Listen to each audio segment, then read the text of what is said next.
Okay. Vinod आगे से photo ले।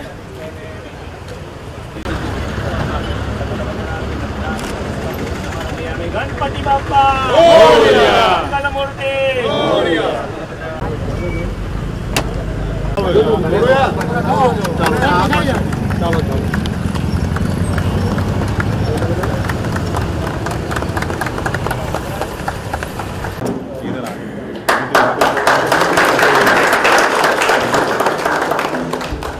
दोनों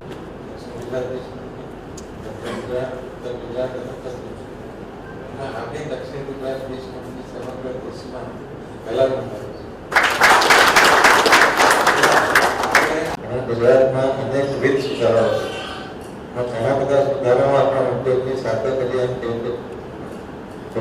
નથી કે ઉદ્યોગમાં રોજગારી અને રોકાણ વધારવા માટેનું આયોજન તે શરૂ કર્યું. હજી પણ એની 10મી આવૃત્તિ આપણે અત્યારે પૂર્ણ કરી અને અનેક રોકાણ દેશમાંથી અને બીજા રાજ્યોમાંથી ગુજરાતમાં આવે. સમગ્ર એશિયામાં આપણે સૌ પ્રથમવાર ક્લાઇમેટ ચેન્જ ડિપાર્ટમેન્ટ ગુજરાતમાં છે અને એ ક્લાઇમેટ ચેન્જ ડિપાર્ટમેન્ટના લીધે આપણે સોલાર પોલિસી બનાવી અને સોલાર પોલિસીના લીધે આજે આપણે સમગ્ર દેશમાં સોલાર ઉર્જા ઉત્પન્ન કરનાર સૌ પ્રથમ નંબર બનાવ્યો.